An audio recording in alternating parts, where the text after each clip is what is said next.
Muy buenos días. Son las 9 en punto de la mañana de este martes 15 de abril del año 2025. En este momento usted está viendo en conexión por TVV Network y lo está escuchando por Éxito 107.1 FM en Miami por HD2. Hoy 15 de abril es el día de San Telmo, Santa Potenciana y San Teodoro. Felicitaciones a los Telmos, Telmas. Potenciana, no la conozco. Teodoro, Teodoras, Teodoritas. En el calendario astrológico de Enrico Mariani repite hoy la luna menguante en Escorpio, luna de cambios radicales, luna de bajas pasiones, luna de violencia, luna de celos, luna del sexo también. Pero es la luna para arrancar de raíz todo aquello que nos sirva, es la luna para renunciar. Es la luna de los cambios radicales y trascendentales. Así que tenemos a la luna menguando en Escorpio con el sol todavía en Aries este martes 15 de abril del año 2025. El 15 de abril de 1452 nació el gran Leonardo da Vinci, polímata florentino del Renacimiento italiano, conocido por su dibujo del hombre de Vitruvio y sus obras La Última Cena, La Gioconda y tantas, tantas cosas, una de las mentes más avanzadas que ha conocido la humanidad. Falleció en 1519 a los 67 años. Y el 15 de abril de 1865 falleció Abraham Lincoln, el presidente de los Estados Unidos. El día anterior había sido avaliado por John Wilkes Booth mientras estaba en el Teatro Ford. Fue el gran presidente de la consolidación de la Unión Americana, el triunfador de la Guerra de Secesión, abolió la esclavitud, fortaleció el gobierno federal. Los Estados Unidos que conocemos hoy son los Estados Unidos que conformó el presidente Abraham Lincoln. El 15 de abril de 1912, a las 2:27 de una gélida madrugada, terminó de hundirse el Titanic frente a Terranova. La banda de músicos siguió tocando hasta el final. Entre 1490 y 1635 personas fallecieron. Tal día como hoy en París, no con aguacero como había escrito, pero en 1938, falleció uno de los grandes poetas que ha tenido nuestro idioma, César Vallejo, el poeta peruano. Tenía apenas 46 años. Hoy está cumpliendo 87 años Claudia Cardinale. ¿Quién le iba a decir? El 15 de abril de 1947, Jackie Robinson hizo historia al salir al terreno de juego con el uniforme de los Dodgers de Brooklyn, siendo el primer afroamericano en jugar en grandes ligas. Tal día como hoy, en 1990, a los 84 años, falleció la mítica, la gran Greta Garbo, y hoy está cumpliendo apenas 35, la joven actriz británica Emma Watson. El programa que hemos preparado para el día de hoy lo vamos a iniciar en Washington con el periodista Rafael Salido. Con él vamos a abordar el encuentro polémico entre el presidente Donald Trump y Nayib Bukele en la oficina oval. Luego vamos a darle un vistazo a la situación política venezolana con el historiador Elías Pino Iturrieta. Él está en Caracas. En Orlando está la doctora politóloga María Isabel Puerta Riera. Con la doctora Riera vamos a observar las últimas incidencias de la guerra en Ucrania, la arremetida del presidente Trump en contra del presidente Zelensky, que no cesa. Luego hoy sí vamos a tener el foro que habíamos previsto para el día de ayer, que no pudimos hacer por problemas técnicos, los duelos colectivos. Esto a propósito sobre todo de la tragedia en República Dominicana, pero también vamos a ocuparnos de otro tipo de duelos. Esto lo vamos a abordar con Stephanie Raynor, psicóloga, autora del libro Cartas a la Vida y la Muerte. Ya está aquí en Miami. Después vamos a recibir aquí en el estudio a María Esther Ramos de Doral y North Miami Auto Collection. Con ella vamos a hablar de los automóviles eléctricos. Y vamos a conversar en Montevideo con el experto en encuestas públicas. Por favor, no me dejas leer. Julián Canarek. Con él vamos a analizar la última encuesta de CBS. Y vamos a cerrar con el autor de esta magnífica novela, Yo quiero ser como Ariel. Conocen la guaracha de Billo, ¿verdad? Yo quiero ser como Ariel. Bueno, ese es el título. No es precisamente sobre la guaracha, sino sobre Ariel Severino y su romance con Mercedes Chocrón. Una magnífica novela de Abel Ibarra. Con él vamos a conversar de ella. Ese, pues, es el programa que te hemos preparado para el día de hoy, 15 de abril. Vamos con nuestro comentario editorial. Ese gran cantautor español Alejandro Sanz, el mismo del Corazón Partido y tantos otros temas, ha publicado un tuit maravilloso, un tuit certero políticamente, cargado de ironía y no con poco humor. Ver a Maduro hablando de fraude electoral es como ver a Dumbo hablando de orejas, ha escrito Alejandro Sanz. ¿Por qué hace esta alusión al Alejandro Sanz sobre Maduro? ¿Maduro habló de orejas? No, habló de fraude electoral. Sí. Leo esta nota. Maduro encendió la polémica cuestionando la legitimidad de las elecciones presidenciales en el Ecuador. Y dijo con el tono fanfarrón que le caracteriza, pretenden imponer por la fuerza una hegemonía política, como lo han hecho en el Ecuador con un fraude horroroso, inauditable, para imponer un proyecto colonialista y dominar políticamente y económicamente a una nación independizada y libertada por Antonio José de Sucre y Simón Bolívar. Cretino es lo mínimo que uno le puede decir. Si alguna elección fue limpia, transparente y ganada en buena lid, fue la del 28 de julio, que usted ha ignorado de una manera olímpica, terrible.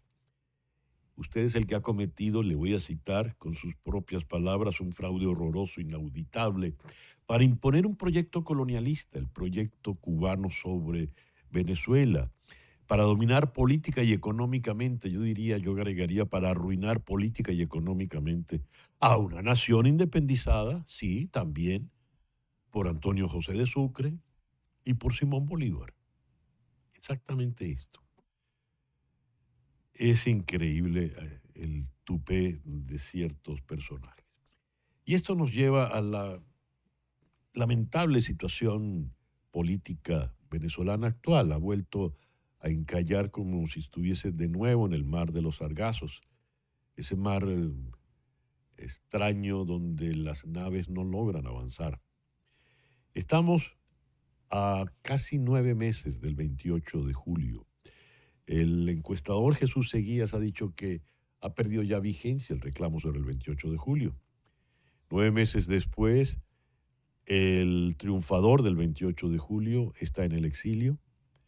9 meses después, la líder fundamental que llevó a esa victoria del 28 de julio está en la clandestinidad. Y mientras una buena parte de la oposición política insiste en que no se pase la página, pues no es que se ha pasado la página, pareciera que el viento en un desierto se llevó esa y otras páginas. Es la situación terrible, lamentable en la que estamos en este momento, cuando el régimen pretende ir a una nueva elección, la elección que está prevista para el 25 de mayo, 10 meses después ya del 28 de julio. Para esas elecciones han sido habilitados Enrique Capriles, Tomás Guanipa y Juan Requesens, que se van a lanzar como diputados, aparentemente, y tienen ahora una tarjeta única que les ha garantizado el régimen. Han sido curiosamente habilitados y para muchos pues esto es una fractura en la oposición. Algunos dicen que no hay tal fractura porque ellos sencillamente ya no eran oposición. En todo caso, no deja de ser lamentable, penoso, que quienes han liderado el movimiento opositor, Capriles tuvo gestas épicas importantísimas a favor de la causa de la democracia venezolana, ahora pues estén vistos de esta manera. ¿En qué estamos? No lo sé. El mar de los sargazos tiene difícil salida, pero es una pena realmente este encallamiento al que hemos llegado hoy por hoy. Son las 9:10 de la mañana. Hacemos una pequeña pausa y ya regresamos con las noticias más importantes de este martes 15 de abril.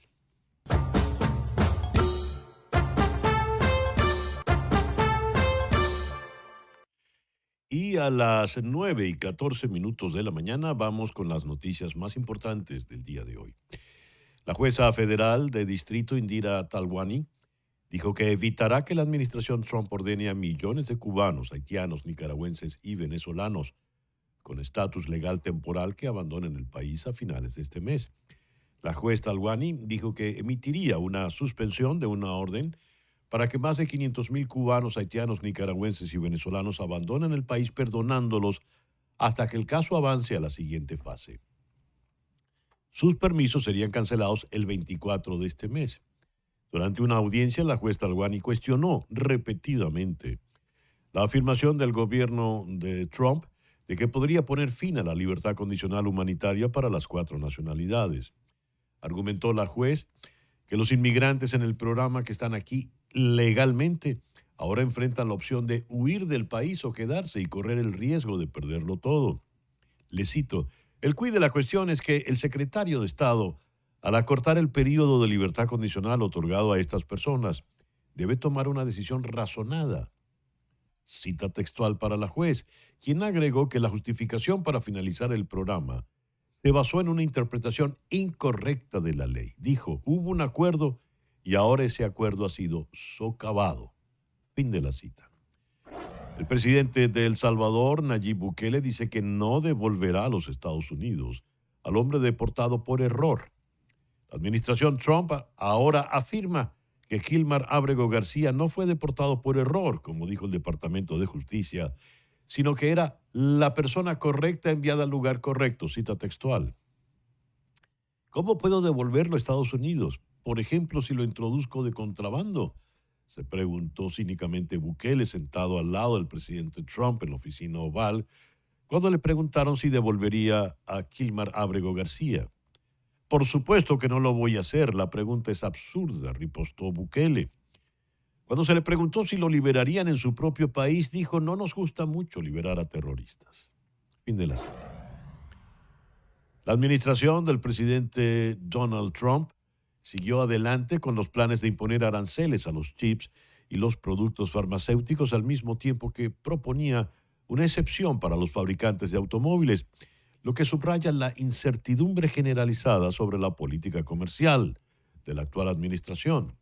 Las acciones de Ford Motor Company, General Motors y Stellantis, la empresa matriz de Chrysler, subieron ayer ante la sugerencia del presidente de que, cito, ayudaría a algunas de las compañías automotrices.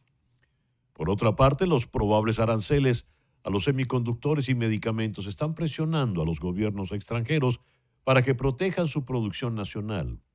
Corea del Sur aumentó la financiación para sus fabricantes de chips a $23,000 millones, mientras que Japón aumentó anteriormente el apoyo para una startup de chips en miles de millones. China expresó en el día de hoy, martes, su confianza en fortalecer su comercio exterior y resistir al proteccionismo en plena guerra arancelaria con Estados Unidos, que ha impuesto 145% de gravámenes totales a las importaciones chinas, mientras Pekín ha elevado lo suyo sobre productos estadounidenses hasta el 125%. Cito, China mantiene su compromiso de abrirse, posee un mercado con oportunidades para el resto del mundo. Seguiremos eliminando barreras y apostando por la colectividad frente al desacople. Cita textual para Lin Jian, portavoz del gobierno chino. Continuó. Mantendremos la solidaridad con el sur global. Nuestra cooperación se basa en las reglas del mercado y no solo beneficia a los pueblos de estos países, sino que ayuda a transformar su economía. Fin de la cita. Un ejemplo de esto es la compra por parte de China de vehículos eléctricos BYD, una planta de fabricación brasileña que antes era propiedad de Ford. El último ejemplo de cómo las empresas chinas superan a sus rivales estadounidenses en la América Latina.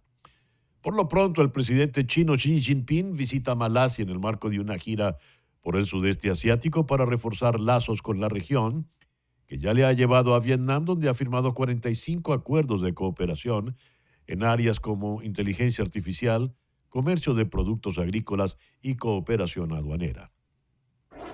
El presidente Donald Trump culpó al presidente ucraniano Volodymyr Zelensky de iniciar la guerra con Rusia un día después de que los ataques aéreos de Moscú mataran a 35 personas. Cito, no empiezas una guerra contra alguien 20 veces más grande que tú y luego esperas que te den algunos misiles. Cita textual para Donald Trump ante los periodistas en la oficina Oval. La frustración de Trump con Zelensky, con quien tuvo un enfrentamiento en la oficina Oval poco después de su investidura, está intacta. La Casa Blanca congelará $2.200 millones en fondos para la Universidad de Harvard después de que ésta se negara a cumplir con sus demandas. El presidente Trump había insistido en que las universidades eliminaran los programas de diversidad y examinaran a los estudiantes por antisemitismo, entre otras demandas, o perderían su relación financiera con el gobierno federal. Un académico de la Universidad de Stanford advirtió en un artículo de opinión en Nature que los amplios recortes al ámbito académico desde la llegada de Trump al poder ponen en riesgo toda la actividad investigadora estadounidense. Estados Unidos ha sido inigualable como líder mundial en descubrimiento científico desde la Segunda Guerra Mundial, en parte gracias a la relación entre el gobierno y las universidades. Pero así como el Reino Unido perdió su anterior primacía en investigación, el dominio estadounidense podría desmoronarse, dijo este académico. El expresidente Barack Obama condenó al Departamento de Educación por congelar $2.300 millones en fondos federales para la Universidad de Harvard después de que esta universidad de élite rechazara una lista de demandas de la Casa Blanca. En alguna de sus más críticas a la administración, de más duras críticas a la administración actual, el expresidente Obama elogió a la Universidad de Harvard, la más antigua del país, por dar ejemplo a otras instituciones de educación superior para que rechacen la extralimitación federal en sus prácticas de gobernanza. El partido Primero Justicia expulsó ayer en la tarde de sus filas a los dirigentes Enrique Capriles Radonsky, Tomás Guanipa y Juan Requesens, luego de conocerse sus postulaciones a diputados de la Asamblea Nacional y a la gobernación del Estado Miranda por el partido Un Nuevo Tiempo. Cito, Primero Justicia rechaza las negociaciones con la dictadura que habilitaron a Capriles, Guanipa y les otorgaron una nueva tarjeta, traicionando la unidad y el mandato popular. Así dice textualmente un comunicado publicado en redes sociales en la tolda aurinegra. Señalan que además de Radonsky, Guanipa y Juan Requesens, fueron expulsados del partido Amelia Belisario, Ángel Medina y Pablo Pérez. Sobre Capriles y Guanipa califican de indignante y escandaloso que hayan sido habilitados selectivamente. Dicen que esta decisión deriva de conversaciones con la administración de Maduro pese a mantenerse inhabilitados hasta hace apenas unas horas. También cuestionan que los dos dirigentes resultaran beneficiados con una tarjeta electoral, mientras los partidos legítimos siguen judicializados. Nicolás Maduro volvió a encender la polémica ayer lunes al cuestionar la legitimidad de las elecciones presidenciales en el Ecuador, celebradas el pasado domingo. Allí, Daniel Noboa fue reelegido para un segundo mandato tras imponerse con una amplia ventaja sobre su contrincante, la correísta Luisa González. Maduro insinuó que los resultados en el Ecuador fueron manipulados para favorecer a Noboa, hablando de un supuesto fraude horroroso destinado a consolidar una hegemonía política en la región. Le cito, pretenden imponer por la fuerza una hegemonía política como lo han hecho en el Ecuador, con un fraude horroroso, inauditable, para imponer un proyecto colonialista y dominar política y económicamente una nación independizada y liberada por Antonio José de Sucre y Simón Bolívar. Fin de la cita. Una pequeña pausa y ya regresamos con nuestra primera entrevista del día de hoy.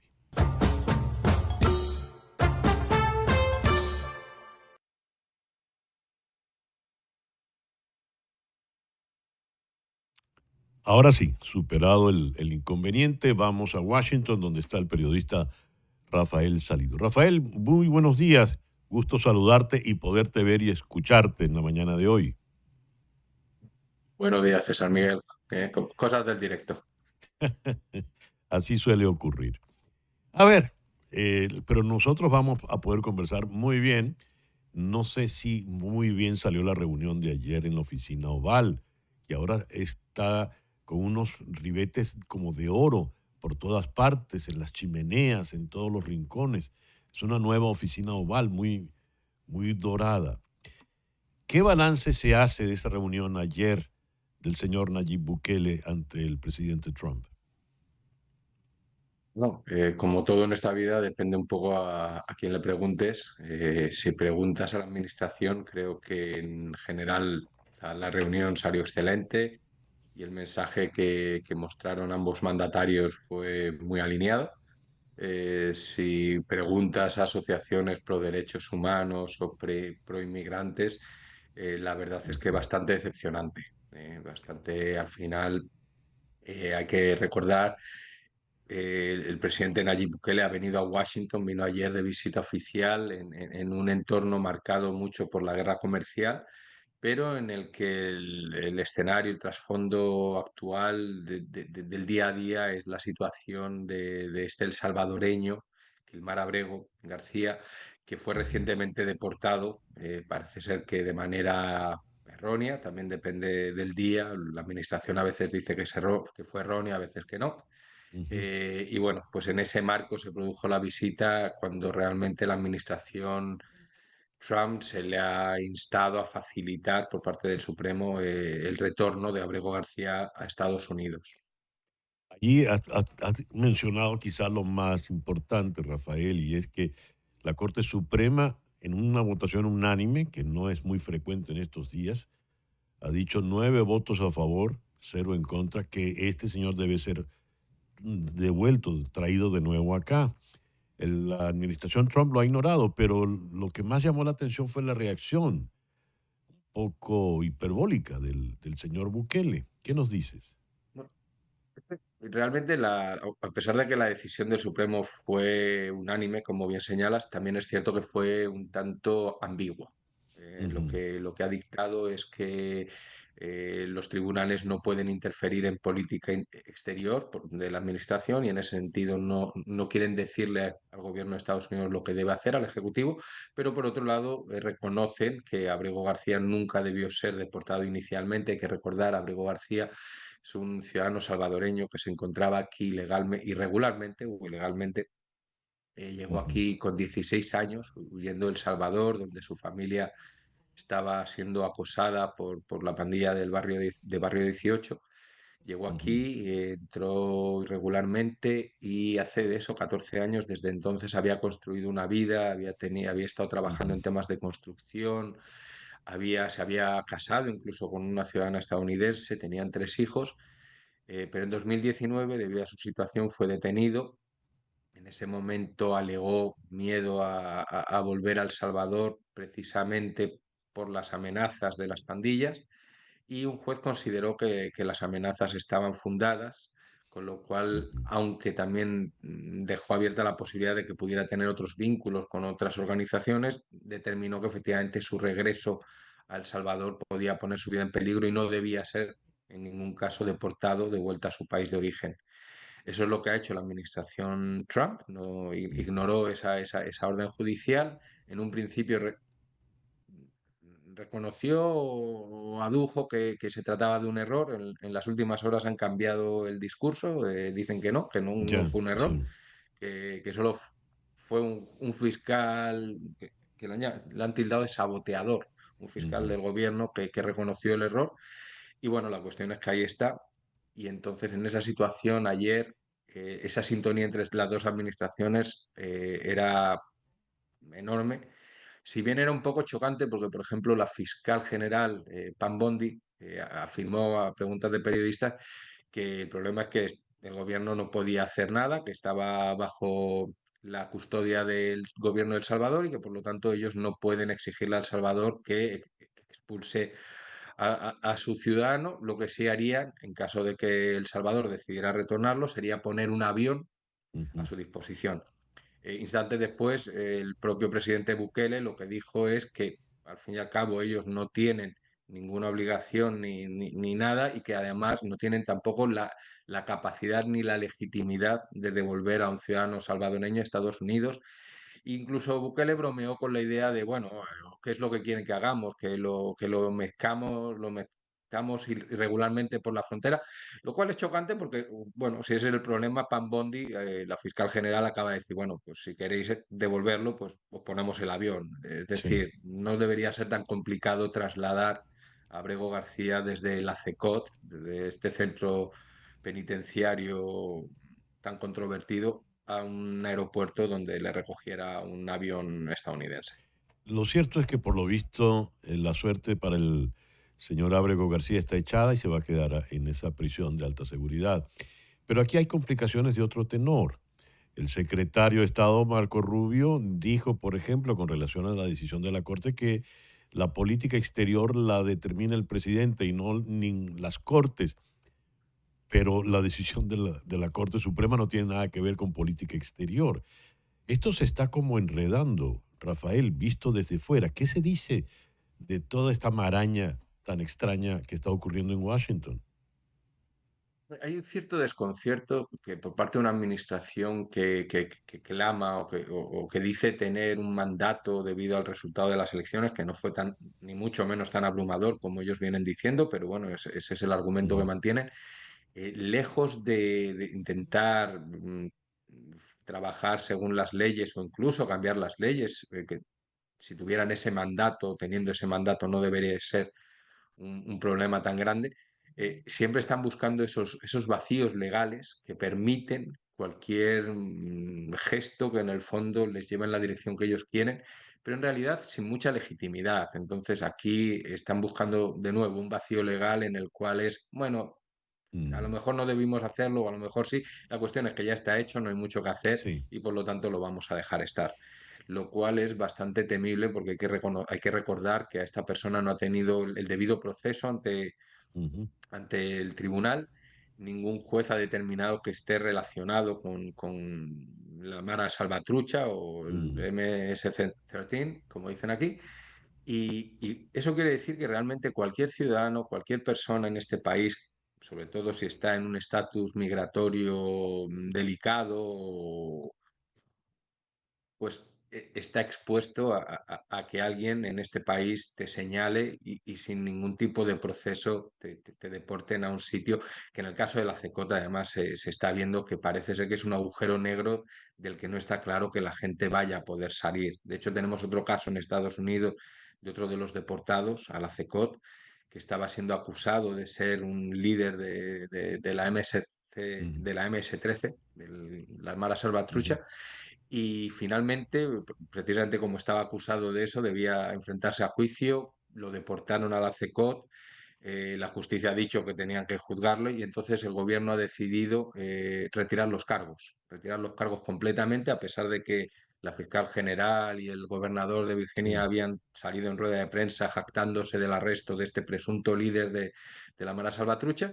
Mm, Y la situación surrealista es que ahora su defensa está pidiendo que no se desestimen los cargos porque quieren tener derecho a ese juicio, quieren que su cliente vuelva a ser traído a Estados Unidos para por lo menos poder defender su sí. caso ante la justicia, porque se temen que si eso no pasa, va a permanecer de manera indefinida en un centro penitenciario rodeado de pandilleros y de criminales. En fin, Rafael, muchas gracias por estos minutos en la mañana de hoy. Muchísimas gracias a vosotros, como siempre, un placer. Gracias, Rafael Salido desde la ciudad de Washington. Ya regresamos.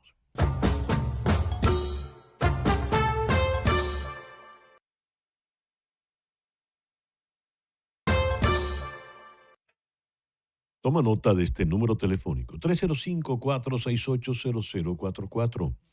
305-468-0044. Ese es el teléfono de María Trina Burgos.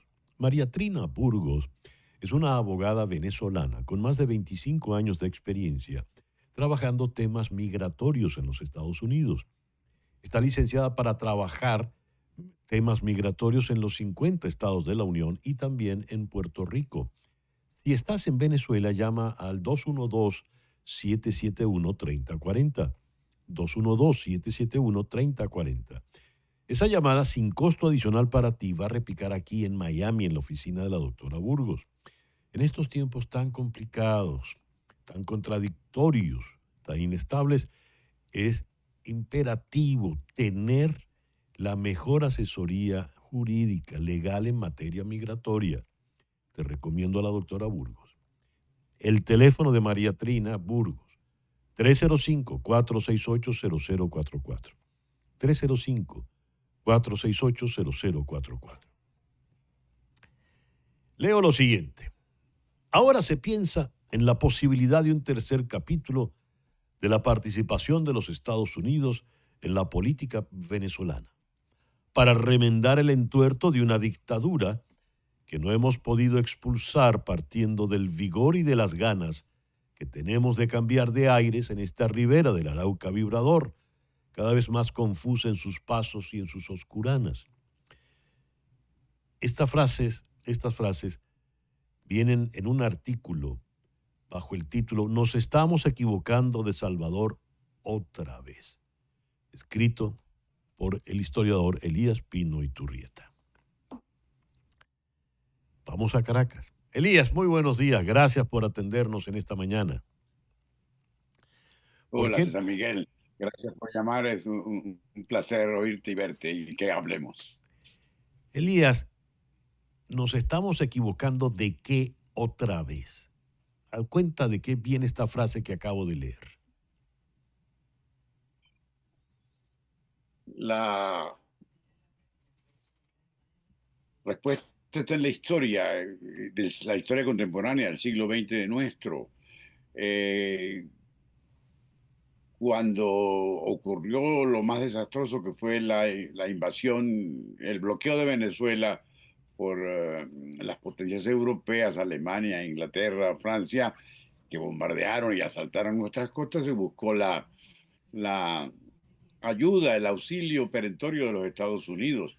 Los Estados Unidos amenazaron a las potencias menguantes, las potencias se retiraron, pero a cambio comenzó un proceso de sujeción aceptado por el gobierno de Venezuela. Había que pagar unas deudas y para el pago de las deudas se acudió al control de las aduanas y a pagar las tales deudas con el dinero recaudado en las aduanas. El punto está en que las aduanas dejaron de pertenecer entonces a la soberanía venezolana y se pagó, se dieron el vuelto y los cheques, etcétera, etcétera, sin ninguna consulta ni participación venezolana. Ahí comienza la posibilidad de entender cómo el salvador extranjero no permite en ningún momento el desarrollo de una mínima autonomía en Venezuela.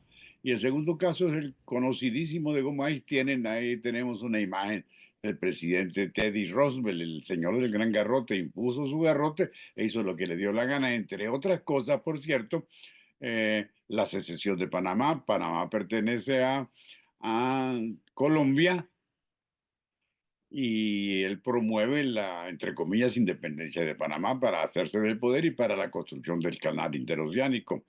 Y después, en el caso venezolano, en la medida en que el general Castro se convierte en un entuerto, en un enredo, simplemente promueve la dictadura de General Gómez. Esa es la primera salvación de la historia de Venezuela contemporánea. Y de esas salvaciones no salimos lisos, sino todo lo contrario, llenos de pesadumbre y llenos de dolor. 27 años de dictadura, horrible dictadura, son la consecuencia del control de los Estados Unidos en relación con la política venezolana. La historia nos indica o nos pone en emergencia. Tengan cuidado porque se puede tropezar con la misma piedra. Son cosas evidentes. La historia no sirve sino para ver el pasado, pero el pasado es un espejo retrovisor. Dices en el mismo artículo, como se me parece tanto a Teddy, aludiendo al presidente Trump, comparándolo con Teddy Roosevelt, Y como tienen la oficina oval al alcance de quien lo quiera ver frente a las cámaras, un garrote como el de su antecesor, o quizás más contundente y despiadado, más ajustado a las tecnologías y a las aversiones de última generación, no parece probable que nos ofrezca a los venezolanos la dosis de republicanismo, libertad y democracia perdida en los rincones. Hasta allí llega la cita, y después de haber visto el encuentro con el señor Bukele en el día de ayer, creo que eso lleva más agua a tu molino. Pero es que le están pidiendo intervención al señor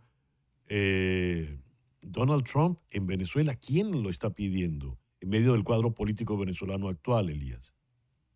Yo creo que no sería justo decir que se le está pidiendo expresamente. Ajá. Yo creo que hay otra cosa más complicada y pavorosa, que es la aceptación por buena parte de la sociedad venezolana de las políticas escandalosas de Trump.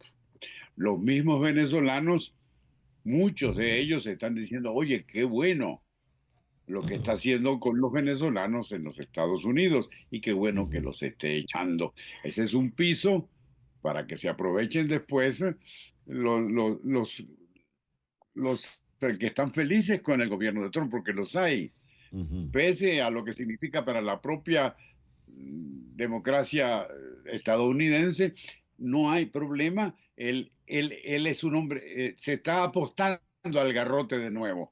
Como no podemos nosotros salir del atolladero, hay una persona que a su manera está tratando de poner un orden nuevo en los Estados Unidos. Y eso, por desdicha, provoca entusiasmo debido a las debilidades nuestras. Es cierto que la oposición no está en su mejor momento. Es cierto que los liderazgos han menguado desde el fraude electoral. Hay divisiones, hay desentendimientos, y entonces en ese mar de divisiones y de desentendimientos hay que mirar el salvavidas, porque desde la perspectiva de la desesperación, ese salvavidas ha funcionado. Y lo peor que lo peor que le puede pasar a los desesperados es mantenerse en esa situación. Mientras a la situación venezolana no tome un rumbo desde la perspectiva de la oposición, un rumbo acertado y ascendente, vamos a estar como sociedad felices de la vida con la arbitrariedad del señor Trump. Y ya que lo tocas, ya para ir cerrando, Elías, me gustaría tu opinión sobre los hechos recientes, la habilitación de Capriles, Guanipa, Tomás Requesens, la tarjeta que les han dado, los llamados de otros sectores a votar, otros a no votar. ¿Cómo ves todo esto, Elías? El gobierno, después del fraude electoral, está buscando una desesperada calificación, una desesperada legitimación. Y Capriles y todos los que tú has nombrado y otros más lo van a legitimar. En la elección que va a haber, ya se sabe, no se puede hablar de fraude, no se puede hablar de prisiones, no se puede hablar de la pavorosa represión que sucedió inmediatamente después del 28 de julio. ¿Cómo podemos pensar bien o con alguna indulgencia de estos candidatos que van a participar en una elección en cuyos debates expulsan por completo a la realidad venezolana, expulsan por completo a la injusticia y a la depredación para garantizar la permanencia del régimen de Maduro? ¿Qué opino yo? Opino que es una vergüenza que esto esté pasando, pero también opino, sin ser adivinador, que se les pasará factura. No, la sociedad venezolana no va a votar por ese tipo de arreglistas, y esos tipos de arreglistas están cavando su tumba. Esa sería la parte positiva de este escenario tan lamentable y tan doloroso. Elías, muchísimas gracias por estos minutos en la mañana de hoy. Gracias a ti, César Miguel. Fue un placer como siempre y saludos a todos. Muchas gracias. Gracias a ti. Don Elías Pino Iturrieta, individuo de número de la Academia Nacional de la Historia en Venezuela. Una pausa y ya regresamos en Conexión.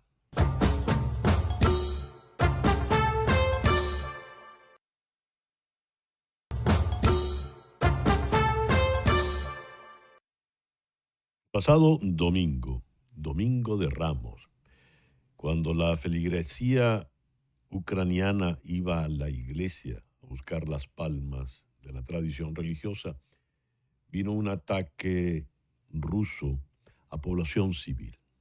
Saldo devastador. Leo recién, hace una hora, Estados Unidos bloqueó el comunicado del G7 que condenaba ese ataque ruso a la población de Sumy, en el que fallecieron 35 civiles. La posición de Estados Unidos frente a Ucrania, frente al conflicto de Ucrania, es cada día más cercana a lo que es la posición rusa. Leo lo siguiente al periodista Nacho Montes de Oca. Comienza a tener sentido no haberle impuesto aranceles a Rusia.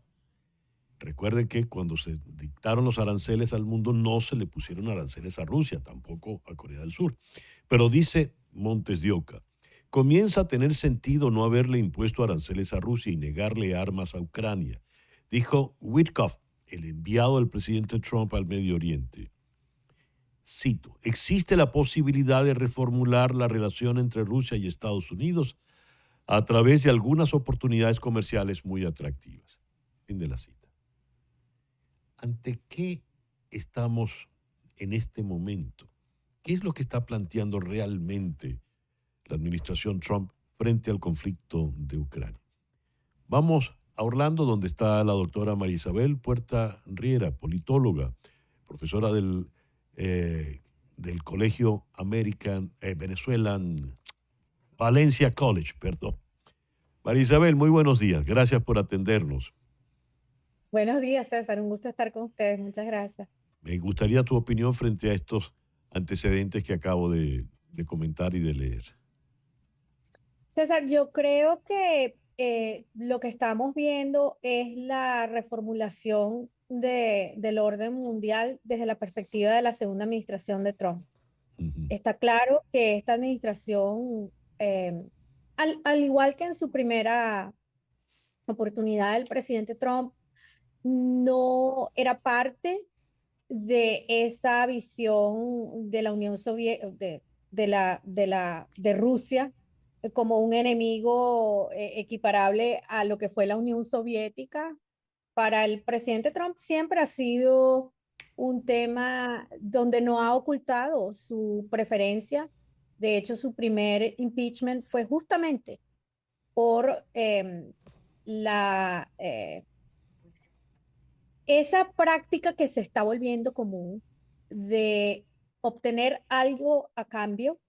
En el caso del presidente Zelensky, ahora, en ese momento, en la primera administración, iniciándose como presidente, tenía que dar algo a cambio del apoyo de los Estados Unidos. Y eso es lo que estamos viendo. Aquí hay un reordenamiento de las relaciones internacionales desde la perspectiva de la agenda política del presidente Trump, que sí coincido con otras valoraciones. No es que sea una agenda muy coherente. Realmente creo que lo más razonable aquí es pensar que el presidente Trump está viendo es a través de sus intereses, no de Estados Unidos, de sus intereses. Y eso es lo que estamos observando.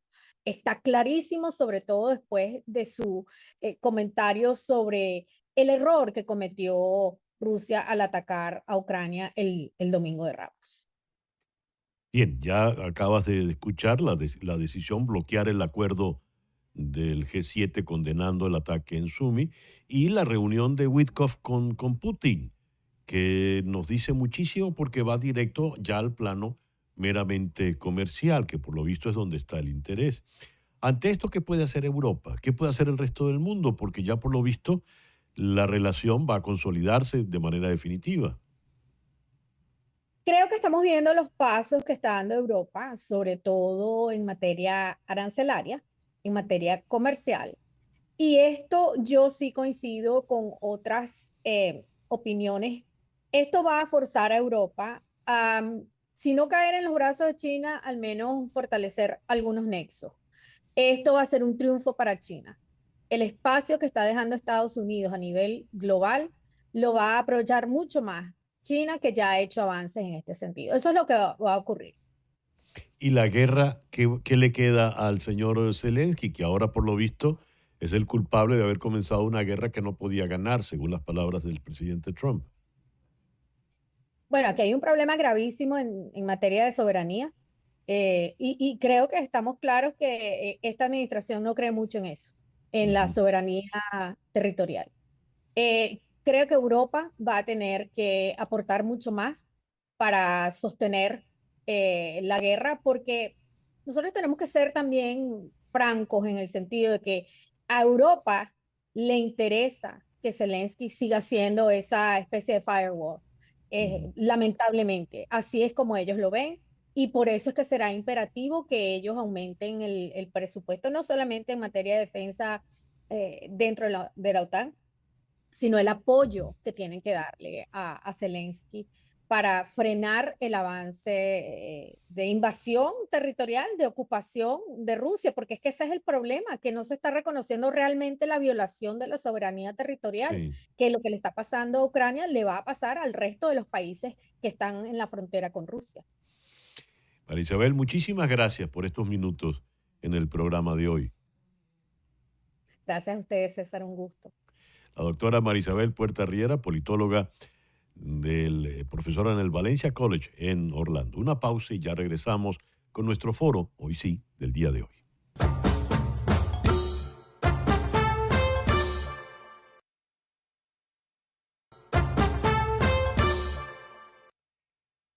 El duelo. El duelo es algo muy, muy privado y personal frente a una pérdida, ¿verdad? Pero ¿qué ocurre cuando el duelo es colectivo? Cuando esa pérdida no es un asunto individual, sino un asunto de un grupo, de una sociedad. Puede darse un duelo ante una tragedia, como ocurrió recién en República Dominicana, un número importante de fallecidos por un accidente. Eso impacta a todo un país, a toda una colectividad, a los seguidores, por ejemplo, de la música y el merengue de Rubí Pérez, estuvieron de duelo, pero también hay otro tipo de duelos.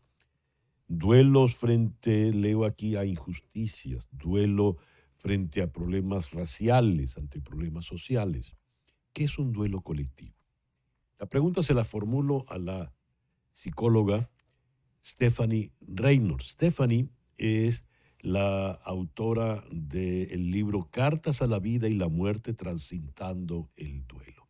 Stephanie, muy buenos días. Muchísimas gracias por atendernos en el programa de hoy. Buenos días, César Miguel, a ti por la invitación. Adelante, por favor. Hoy, perfecto. Hablamos de un duelo colectivo cuando no solo afecta a unas pocas personas, sino cuando afecta a toda una comunidad y, por ejemplo, en el caso de lo que sucedió en Jet Set, a todo un país.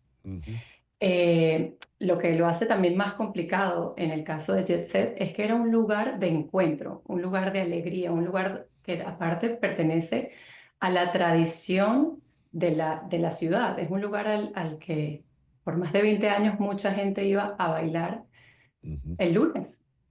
Entonces te afecta no solo la parte de la tristeza y de la injusticia, pero también ese miedo, ¿no? De lo inesperado.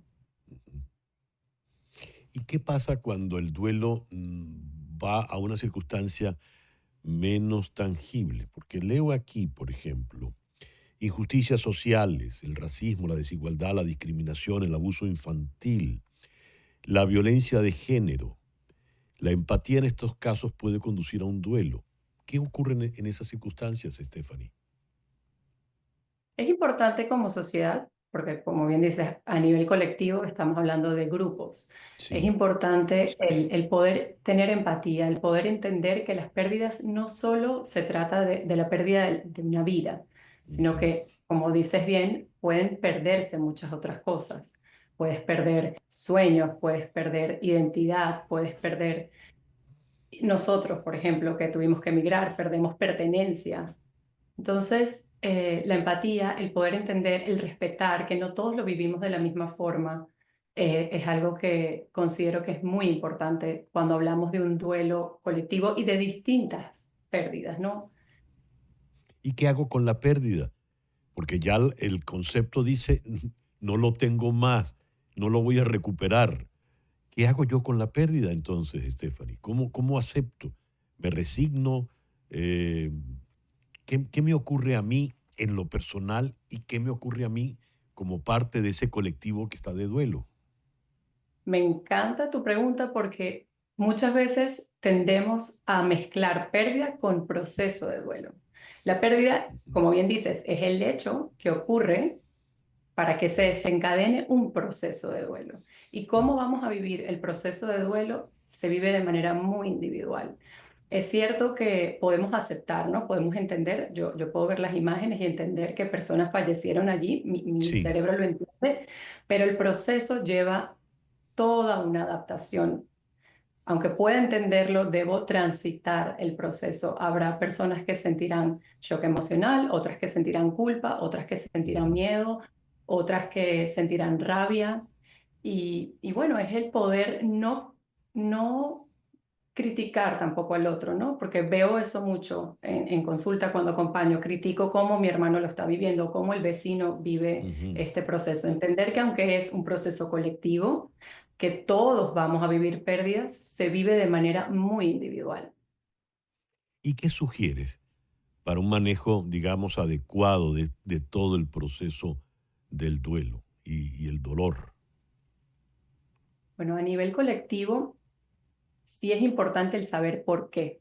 ¿Por qué sucedió lo que sucedió en Jet Set? Para que la sociedad pueda vivir desde la confianza en la vida y no desde el miedo a la muerte, ¿no? Un miedo a, ¿será que la próxima vez que yo esté en un lugar se puede caer el techo o habrá algún problema de infraestructura? Pero cuando lo trabajo de manera individual, más que el por qué, porque el por qué siento que te puede victimizar, trabajamos más el para qué. ¿Cómo puedo resignificar este dolor? Porque es importante entender que el dolor no se va. O sea, el dolor lo que va a cambiar es en su intensidad y en su frecuencia. Ujú. Pero el dolor de haber perdido a alguien que amo no se va, siempre está conmigo. Entonces, es poder comprender que eso va a pasar, que el dolor lo seguiré teniendo, pero que lo puedo resignificar. No tengo que vivir desde el dolor. Dijiste en algún momento, pusiste a manera de ejemplo nosotros que tuvimos que salir del país. ¿Qué pasa cuando tu pérdida es, por ejemplo, eso, un país? ¿Cómo es ese duelo? Bueno, es un duelo muy duro porque pierdes tu lugar de pertenencia, pierdes quién eras tú en ese lugar, pierdes la conexión con tus familiares de manera física, ¿no? Porque la Ujú. podemos mantener de manera a distancia, pero no solo pierdes a dónde perteneces, sino quién eras tú en ese lugar. Sí. Y toca reconstruirte en este nuevo lugar, en esta nueva sociedad, más la adaptación de las Ujú. nuevas culturas, etc. Utilizaste el término resignificar, ¿verdad? ¿Cómo viene ese proceso de darle un nuevo significado a ese dolor, a esa pérdida? ¿Cómo se elabora eso, Stephanie? Bueno, cada caso es muy individual. Por Ujú. ejemplo, te puedo dar el mío. A ver. Yo resignifiqué los dolores que he tenido en mi vida, todas las pérdidas que he tenido a través del libro. O Ujú. sea, para mí, utilizar mi dolor para ayudar a otros ha sido lo que me ha permitido reconstruirme y resignificar todas mis pérdidas. Muy bien. Y ya que lo has mencionado, valga la cuña, ¿dónde encontramos el libro? Lo pueden encontrar en Amazon Muy bien. y te lo mandaré de regalo. Gracias, gracias. Stephanie es la autora de ese libro, Cartas a la vida y la muerte, transitando el duelo. Stephanie, muchas gracias por atendernos en el programa de hoy. A ti, muchísimas gracias por la invitación. Stephanie Reynor es psicóloga. Ahí está aquí en Miami. Una pausa y ya regresamos en Conexión.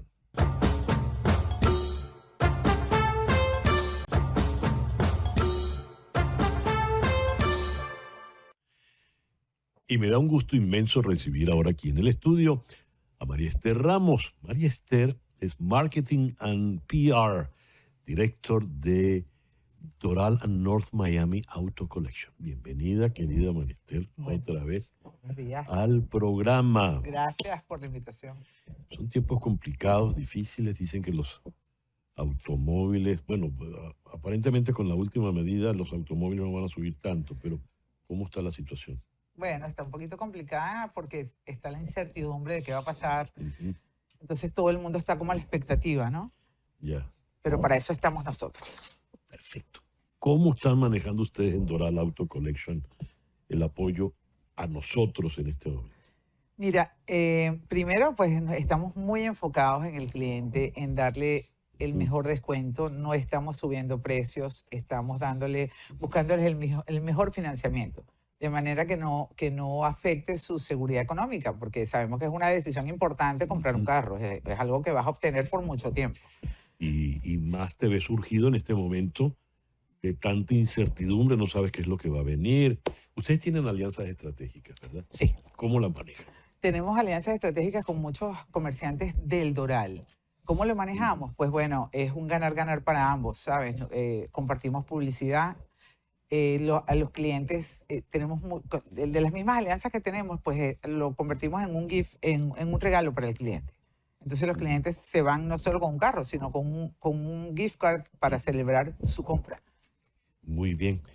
¿Cómo la experiencia para que sea distinta en estos momentos de incertidumbre? Yo llego allá, a ver, ¿y qué me vas a decir? ¿Cómo me vas a recibir? Primero tenemos el servicio es personalizado. Una vez que tú entras, pues por supuesto te va a tomar todos los datos un vendedor. Siempre te vamos a recibir con un café, con cariño, con todo el esmero para que te sientas en casa. Muy bien. Pero, a ver, estamos en tiempos complicados. Sí, lo sé. Entonces, ¿qué debo hacer? ¿Me debo comprar el automóvil? ¿Debo esperar? Si tengo un automóvil que está ya pasado de tiempo, ¿verdad? Y empieza a echar broma, debo cambiarlo, debo buscar un auto nuevo. Y si no, ¿cómo hago?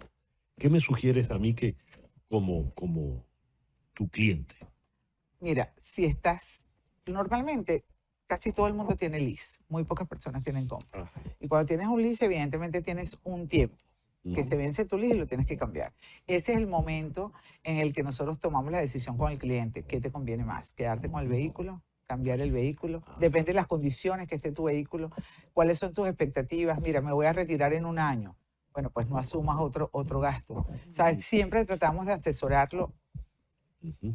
¿sabes? De la mejor manera para que el cliente se sienta que está en familia.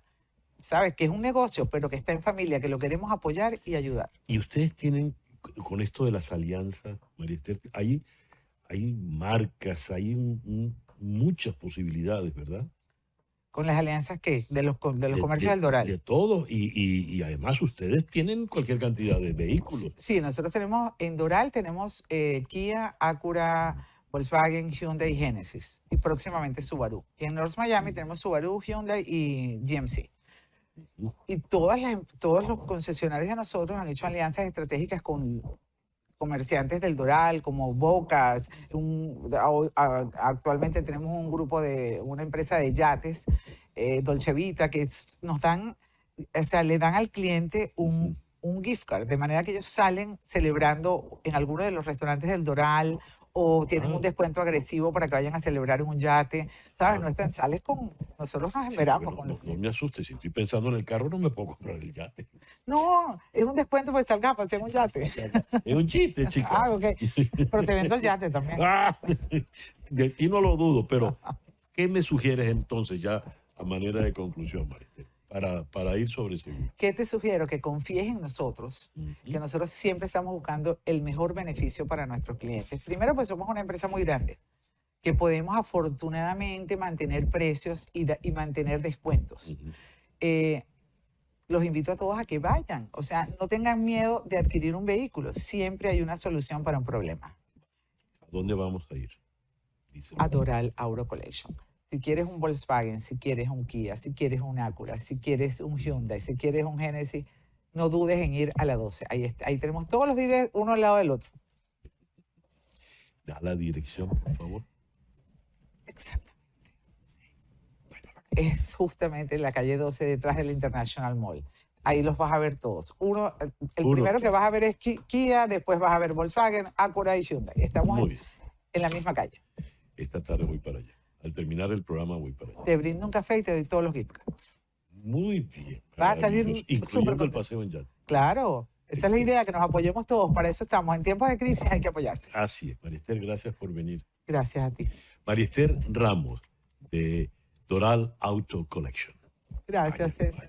Los esperamos a todos. Una pausa y ya regresamos.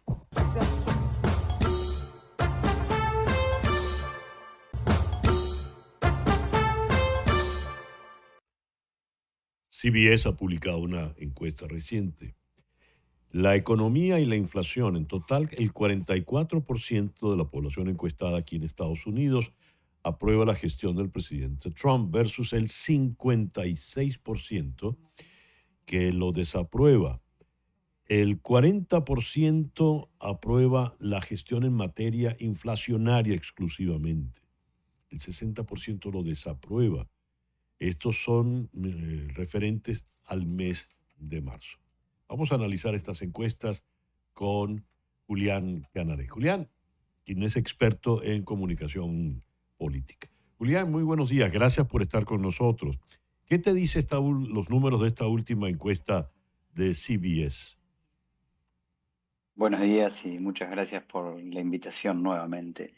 Lo que nos dice es que se comprueba una tendencia cada vez más fuerte que los gobiernos deben enfrentar, y es que los periodos de lo que solíamos llamar luna de miel, que son los periodos en los que la ciudadanía aprueba de manera inicial todo lo que los gobiernos están haciendo, que tendrían a ser de 100 días, son cada vez más cortos. Según el agregador de encuesta 538, el cruce entre las líneas de aprobación y desaprobación del presidente Trump se dio en el día 41 de su actual gestión.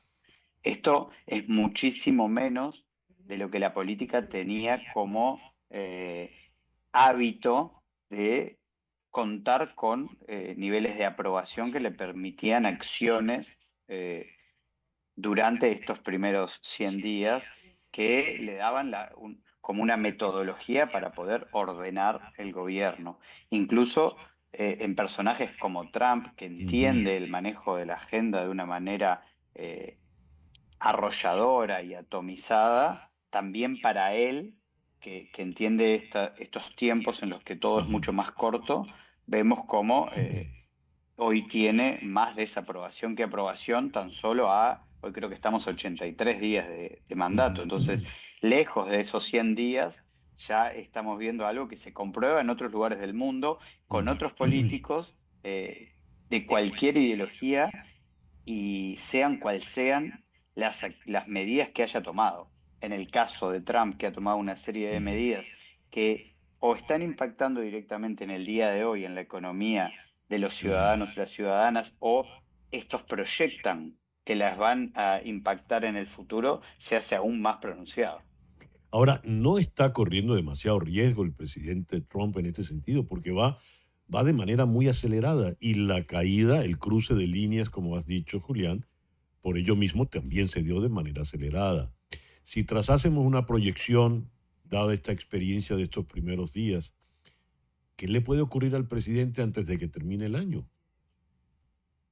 Bueno, en realidad yo creo que ellos cuentan con una estrategia de hacer todo lo que pueda llegar a ser negativo para la población bien al principio del periodo, porque si lo hacen al principio del periodo, tienen más tiempo para poder contrarrestar a lo largo. Esto es algo que se repite en los gobiernos del mundo y la historia de la política, que es, si hay medidas duras para hacer, hay que hacerlas al principio del gobierno. El problema es que perder la propia base de apoyo en tan pocos días puede complicar no solo la gobernabilidad, sino el posicionamiento propio del Partido Republicano para las midterms. Hay una gran preocupación en el Partido Republicano sobre lo que pueda suceder en las midterms, porque ya estamos viendo una enorme pérdida de apoyo. Hoy veía otra encuesta donde por primera vez en años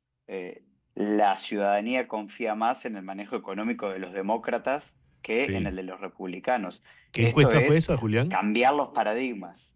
Y Creo que es ese, una encuesta de CNN. ahora, vimos en el cuadro anterior, le pido a nuestro director que por favor lo coloque.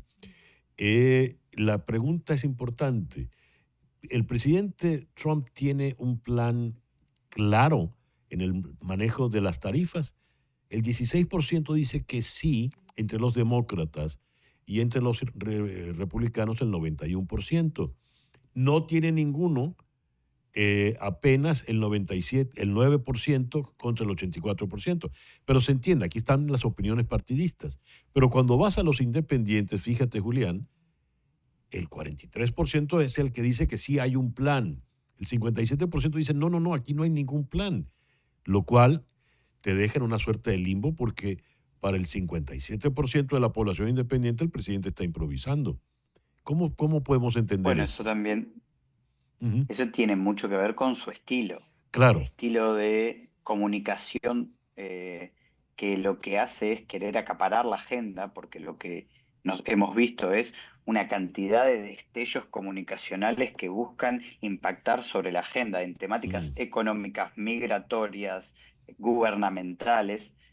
Todas esas temáticas son acaparadas por la administración Trump, pero además concentradas muy fuertemente en su personalidad. Incluso la única personalidad de muy alto perfil que tenía cerca, que era Elon Musk, está siendo relegada justamente por esto.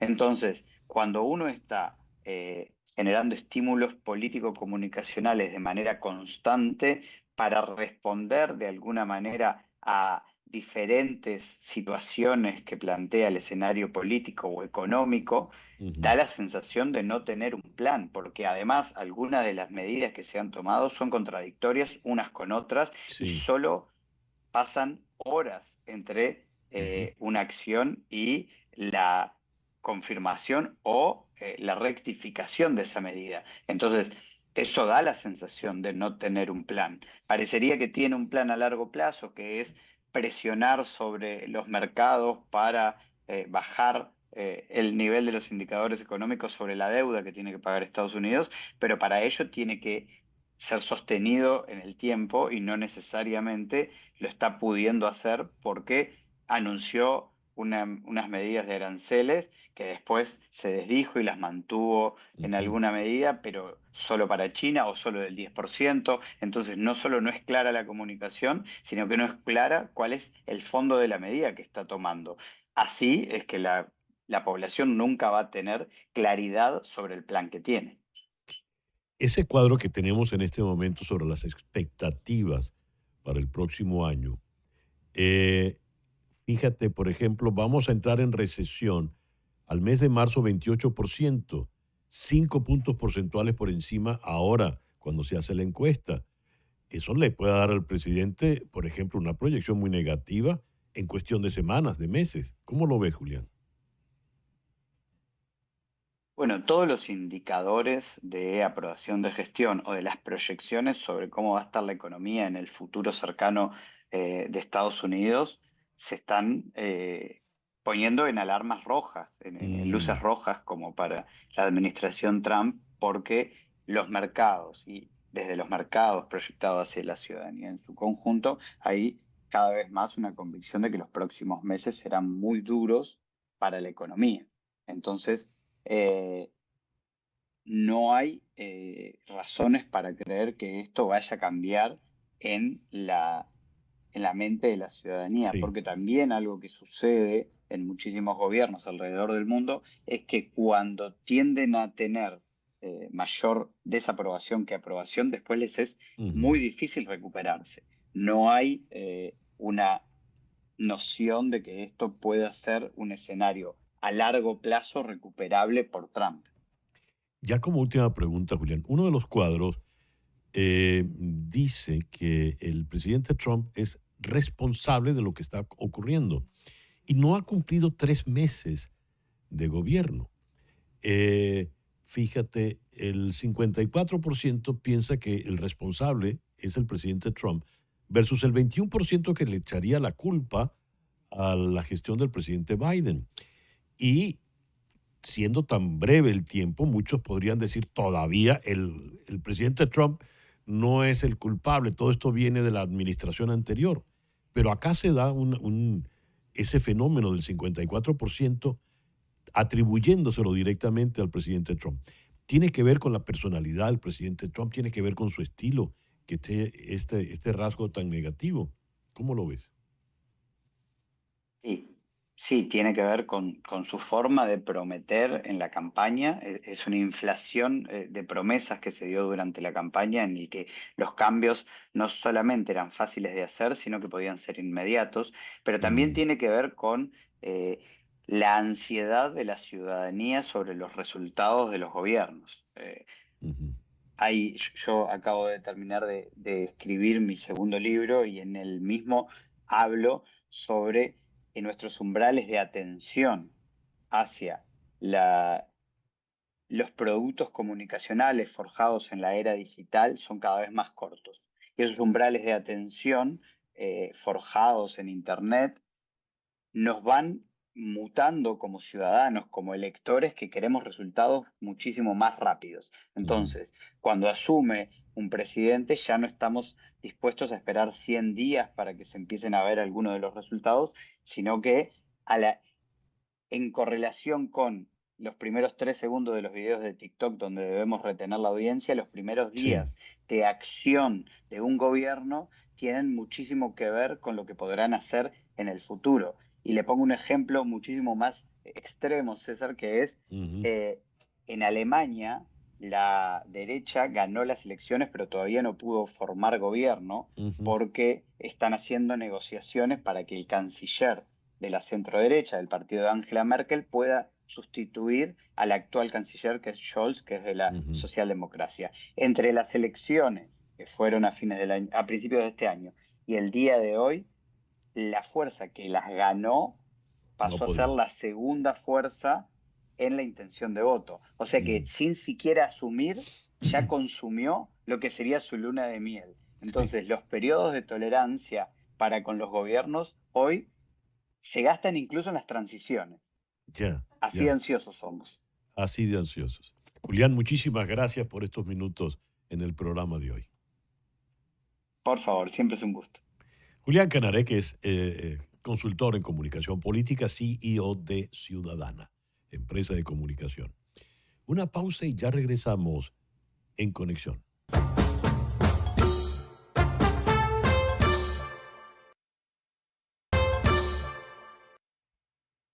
Leo esto. Ocurrió con la fugacidad de un segundo. Mercedes Chocrón aló la bata de seda desde los hombros de Ariel Severino y se abrazó a su cuerpo desnudo con el mismo temblor de la primera vez. Ariel también la abraza extasiado y la acomete con la resiedumbre que a sus 47 años aún le permite hacerlo de pie. Mercedes alza la pierna y se apoya sobre una banqueta de madera pulida. Besos despóticos. Ariel dobla sus rodillas y vuelve a levantarse en un envión que lo hunde más allá de Mercedes. El gato Ramsés es esfinge fatal sobre la cama. Ariel se impulsa en vaivén infinito porque me ha puesto a tu cielo mi ángel para bajarte a tierra, y le goteó al oído los mismos versos silvestres que florecieron cuando se volvieron uno para siempre. Aló del chifonía un ramo de orquídeas compradas para la fiesta que terminó en tragedia. Catleyas, dijo, como la tarde en que se la apropió sobre el follaje espeso del Cerro Ávila. Eso fue un sábado en la noche. Este es el primer párrafo de una novela que va a terminar exactamente en ese momento de amor. Pero el temblor de la pareja en su cópula se va a confundir con el temblor de la tierra. Ese sábado fue el sábado 29 de julio de 1967. Caracas celebraba su cuatricentenario y el terremoto hizo que el edificio donde esta escena de amor ocurriera se viniera al piso. el edificio Neverí en Altamira. Este es el comienzo de Yo quiero ser como Ariel, de Abel Ibarra. Abel, muy buenos días. Gracias por atendernos. Buenos días. Gracias a ti por esa tan magnífica lectura del comienzo de la novela. La novela está magnífica, Abel. ¿Cómo llegaste Gracias. a ella? Porque el terremoto pasa a ser una excusa para contarnos las vidas fascinantes de Mercedes Chocrón y su amante Ariel Severino, pero a su vez es la madre de Mercedes, que yo no tenía idea que era Estrella Serfati, amante a su vez de Isaías Medina Angarita, antes de que fuera presidente de la República.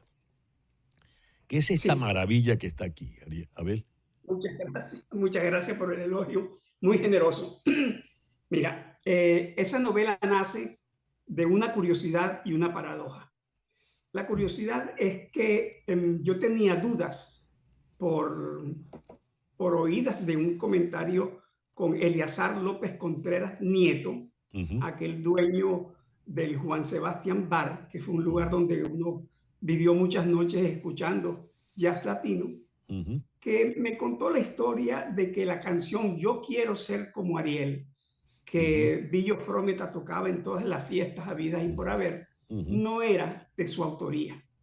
Esa autoría era, mejor dicho, de José Carbo Meléndez, un cubano, de lo cual yo tenía ciertas sospechas porque parte de la letra dice, porque todas las chiquitas están loquitas por él, refiriéndose a Ariel Severino. Ese todas las chiquitas es un giro cubano y ahí fue cuando yo comencé a dudar de la autoría de esta canción y se lo consulté a Eleazar López Contreras. Lo segundo es la paradoja. La paradoja de que justamente el día del cuatricentenario de Caracas es cuando se produce el terremoto, es decir, la vida y la muerte en un mismo instante. Todos sabemos que don Diego de Lozada clavó su báculo en la ranchería de San Francisco, un terreno baldío, una tierra de nadie. Pero cuando un conquistador hiende ese báculo, ese cayado en la tierra, está creando un espacio sagrado.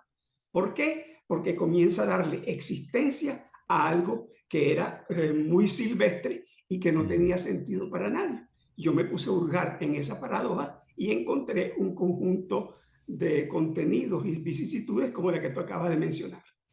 Hay personajes, a mí la novela comienza aquí en ese momento de amor para terminar allí mismo, porque termina con el terremoto. Esto no es ningún spoiler, porque es historia patria, te diría un viejo caraqueño, ¿verdad?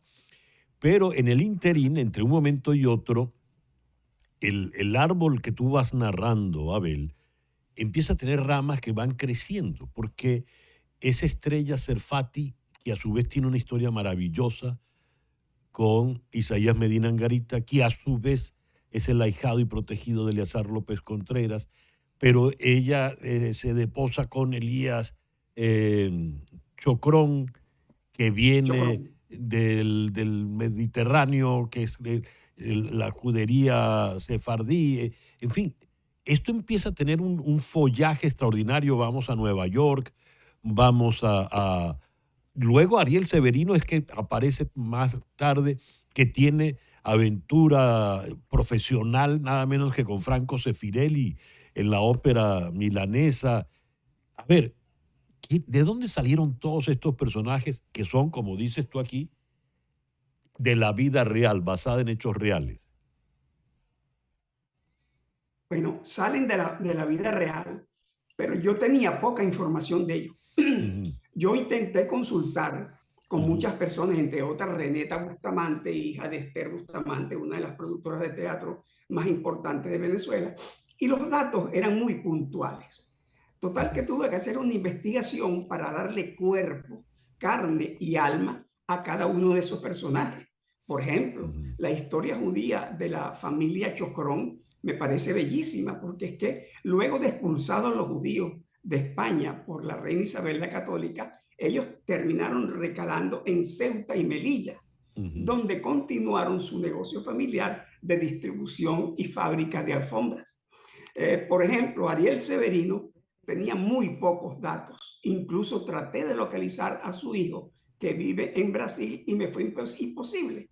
Y yo decía desde mi época de estudiante universitario que cuando falta realidad es bueno utilizar la literatura. Y eso fue lo que hice, dotar de carne y cuerpo y alma literaria a todos estos personajes. ¿Cuánto tiempo te llevó la novela, Abel? Porque hay un trabajo muy enjundioso. 2 años y medio. 2 años y medio. Sí, tuve que hacer una investigación bien enjundiosa. Me metí hasta en la época de Toledo para ver cómo era la relación entre ese mundo abigarrado que nació entre árabes, judíos y católicos, y que le dio una vida a la España primigenia que hemos heredado nosotros en Latinoamérica. Por cierto, eso me tomó 2 años y medio, quizá un poquito más. Muy bien. Por Pero, cierto, la Judía de Toledo te la recomiendo, la de Feuerbarner. Esa novela está maravillosa. Sí, Sobre la leyenda de la Judía de Toledo, por supuesto. Sí, lo voy a hacer. Bien, Señor, lo voy a hacer. Yo Entonces, recomiendo esta novela que me ha dado como lector un placer inmenso. Yo quiero ser como Ariel, que no es la guaracha, no es la historia de la guaracha. Ojalá fuese la historia de la guaracha porque hubiese terminado allí mismo. No, esto es muy, muy rico. De verdad te felicito, Abel. Has logrado una magnífica novela. Muchas gracias, señor Miguel. Muy amable. La conseguimos por Amazon, ¿verdad? Sí, Amazon, Barnes Noble y Book and Books. Muy bien. Yo quiero ser como Ariel, de Abel Ibarra, editada por Epsilon, basada en hechos reales. Enhorabuena, Abel. El reloj indica 10:51. Una pequeña pausa y ya regresamos en Conexión.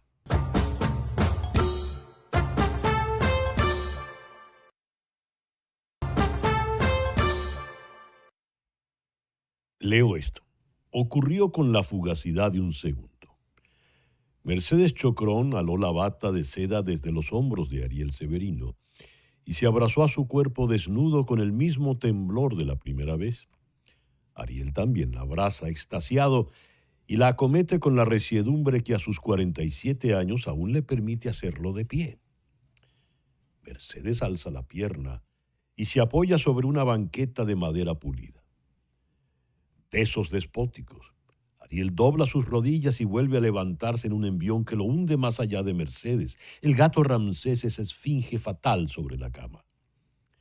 Ariel se impulsa en vaivén infinito porque me ha puesto a tu cielo mi ángel para bajarte a tierra, y le goteó al oído los mismos versos silvestres que florecieron cuando se volvieron uno para siempre. Aló del chifoné un ramo de orquídeas compradas para la fiesta que terminó en tragedia.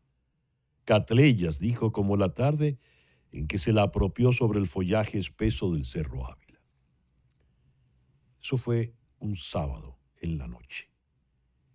Este es el primer párrafo de una novela que va a terminar exactamente en ese momento de amor. Pero el temblor de la pareja en su cópula se va a confundir con el temblor de la tierra. Ese sábado fue el sábado 29 de julio de 1967. Caracas celebraba su cuatricentenario y el terremoto hizo que el edificio donde esta escena de amor ocurriera se viniera al piso. El edificio Neverí en Altamira. Este es el comienzo de Yo quiero ser como Ariel, de Abel Ibarra. Abel, muy buenos días. Gracias por atendernos. Buenos días. Gracias a ti por esa tan magnífica lectura del comienzo de la novela. La novela está magnífica, Abel. ¿Cómo llegaste a ella? Porque el terremoto pasa a ser una excusa para contarnos las vidas fascinantes de Mercedes Chocrón y su amante Ariel Severino, pero a su vez es la madre de Mercedes, que yo no tenía idea que era Estrella Serfati, amante a su vez de Isaías Medina Angarita, antes de que fuera presidente de la República. ¿Qué es esta maravilla que está aquí, Abel? Muchas gracias por el elogio. muy generoso. Mira, esa novela nace de una curiosidad y una paradoja. La curiosidad es que yo tenía dudas por oídas de un comentario con Eleazar López Contreras Nieto, aquel dueño del Juan Sebastián Bar, que fue un lugar donde uno vivió muchas noches escuchando jazz latino, que me contó la historia de que la canción Yo quiero ser como Ariel, que Billo Frometa tocaba en todas las fiestas habidas y por haber, no era de su autoría. Esa autoría era, mejor dicho, de José Carbo Meléndez, un cubano, de lo cual yo tenía ciertas sospechas porque parte de la letra dice, porque todas las chiquitas están loquitas por él, refiriéndose a Ariel Severino. Ese todas las chiquitas es un giro cubano y ahí fue cuando yo comencé a dudar de la autoría de esta canción y se lo consulté a Eleazar López Contreras. Lo segundo es la paradoja. La paradoja de que justamente el día del cuatricentenario de Caracas es cuando se produce el terremoto, es decir, la vida y la muerte en un mismo instante. Todos sabemos que don Diego de Lozada clavó su báculo en la ranchería de San Francisco, un terreno baldío, una tierra de nadie. Pero cuando un conquistador hiende ese báculo, ese cayado en la tierra, está creando un espacio sagrado. ¿Por qué? Porque comienza a darle existencia a algo que era muy silvestre y que no tenía sentido para nadie. Yo me puse a hurgar en esa paradoja y encontré un conjunto de contenidos y vicisitudes como la que tú acabas de mencionar. Hay personajes, a mí la novela comienza aquí, en ese momento de amor, para terminar allí mismo, porque termina con el terremoto. Esto no es ningún spoiler, porque es historia patria, te diría un viejo caraqueño, ¿verdad? Pero en el interín, entre un momento y otro, el árbol que tú vas narrando, Abel, empieza a tener ramas que van creciendo, porque esa Estrella Serfati, que a su vez tiene una historia maravillosa con Isaías Medina Angarita, que a su vez es el ahijado y protegido de Eleazar López Contreras, pero ella se deposa con Elías Chocrón, que viene del Mediterráneo, que es la judería sefardí. En fin, esto empieza a tener un follaje extraordinario. Vamos a Nueva York, vamos luego Ariel Severino es que aparece más tarde, que tiene aventura profesional nada menos que con Franco Sefirelli en la ópera milanesa. A ver, ¿de dónde salieron todos estos personajes que son, como dices tú aquí, de la vida real, basada en hechos reales? Bueno, salen de la vida real, pero yo tenía poca información de ellos. Yo intenté consultar con muchas personas, entre otras Reneta Bustamante, hija de Esther Bustamante, una de las productoras de teatro más importantes de Venezuela, y los datos eran muy puntuales. Total que tuve que hacer una investigación para darle cuerpo, carne y alma a cada uno de esos personajes. Por ejemplo, la historia judía de la familia Chocrón me parece bellísima, porque es que luego de expulsados los judíos de España por la reina Isabel la Católica, ellos terminaron recalando en Ceuta y Melilla, donde continuaron su negocio familiar de distribución y fábrica de alfombras. Por ejemplo, Ariel Severino tenía muy pocos datos. Incluso traté de localizar a su hijo, que vive en Brasil, y me fue imposible. Y yo decía desde mi época de estudiante universitario que cuando falta realidad es bueno utilizar la literatura. Y eso fue lo que hice, dotar de carne y cuerpo y alma literaria a todos estos personajes. ¿Cuánto tiempo te llevó la novela, Abel? Porque hay un trabajo muy enjundioso. 2 años y medio.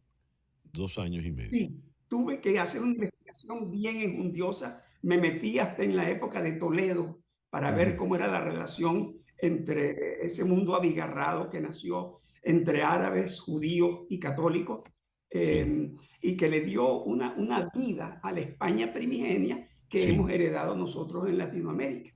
Por Eso cierto, me tomó 2 años y medio, quizá un poquito más. Muy bien. Por Pero cierto, la Judía de Toledo te la digamos, recomiendo, la de Feuerbarner. Esa novela está maravillosa. sí, Sobre la sí, leyenda de la Judía de sí, Toledo, por sí, supuesto. lo voy a hacer. Sí, Bien, señor, lo voy a hacer. yo Entonces, recomiendo esta novela que me ha dado como lector un placer inmenso.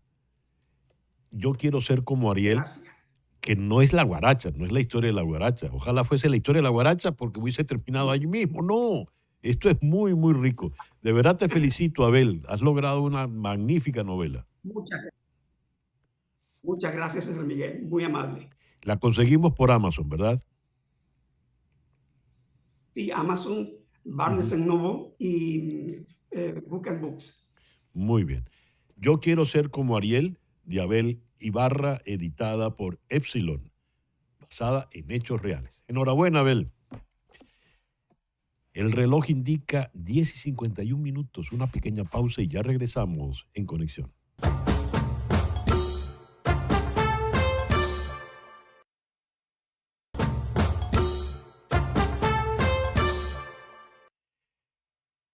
El Vaticano busca nada menos que la santidad de Antoni Gaudí, el arquitecto detrás de la Sagrada Familia de Barcelona y de gran parte del resto de la ciudad.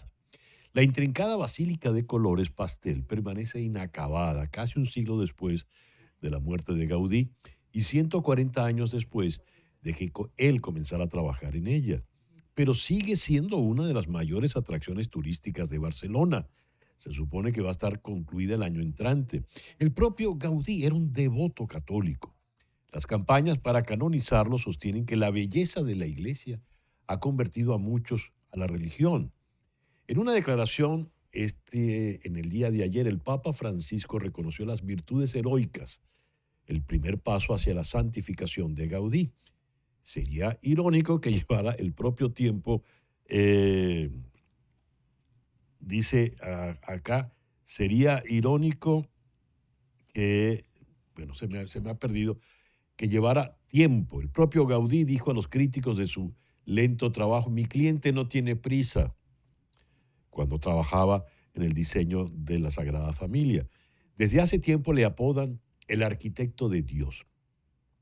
Quienes destacan su piedad y la imaginería religiosa entretejida en sus altas agujas cerámicas coloridas y líneas onduladas. Ahora parece que el Vaticano podría estar listo para hacerlo oficial.